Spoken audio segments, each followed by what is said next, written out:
na-level up yung pagiging online seller ko, yung buhay ko, pagdating of course sa financial matter.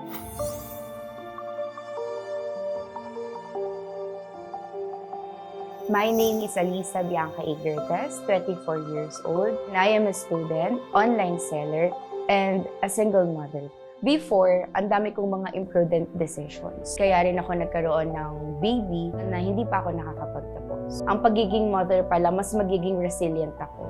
Kaya din naman ako nakapag-isip na maging online seller. Yung baon ko, ako nang nagpo-provide nun para sa sarili ko. Sorry, nagiging-emotional. Yung pagkain, pandagdag talaga, malaking tulong po talaga. Ang una ko po kasi talagang plan is PLDT Home Fiber 1,699.